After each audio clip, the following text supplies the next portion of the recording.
Hi, it's Chris. I want to talk to you guys today about confidence and about courage because I believe those two things are a skill. And people look at me and they say, "Oh, you're so confident. You're not afraid of anything." But the truth is, I am, and I do get nervous and I do second guess myself and I struggle with imposter syndrome, wondering who am I to do this thing and who am I to do that thing.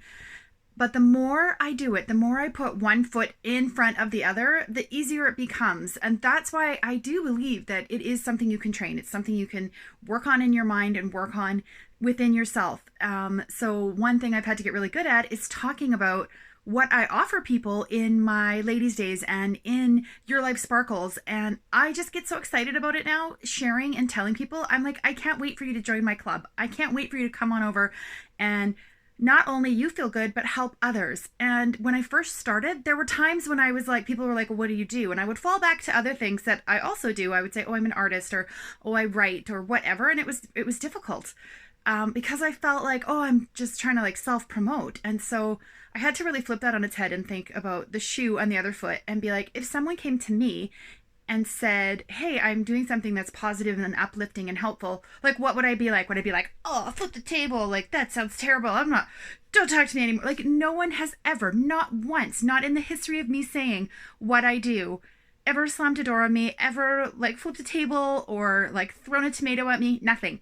So where are these fears and ideas from? And I think it's just stuff that you have to do, and you'll get more and more and more comfortable with it when you do. So for me, even though I'm a talker and I'm a professional speaker, talking about myself in that capacity has taken some work. I remember I was at an art show once, and a woman I was talking to about art and different things and setting up, she said to me, she goes, "Oh, wow, you're really confident." But it was said in a way that all of a sudden I was like, "Oh, confidence is wrong." Like I didn't enjoy the way she said it. And I felt my whole body sort of just be like, "Oh yeah, sorry for being," and I had to say to myself, "Stop." And I turned to her and I said, "Yeah, I am really confident, but you know what? I work on it."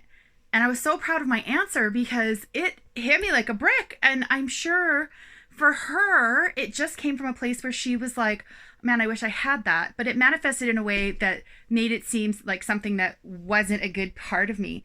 And the challenge for me was to not embrace that.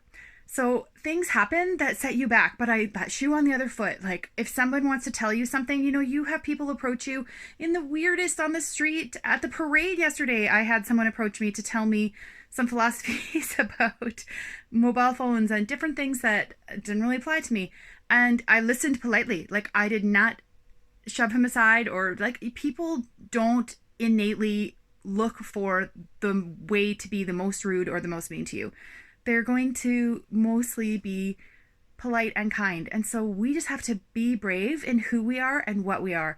And the way to do that is to practice, practice, practice.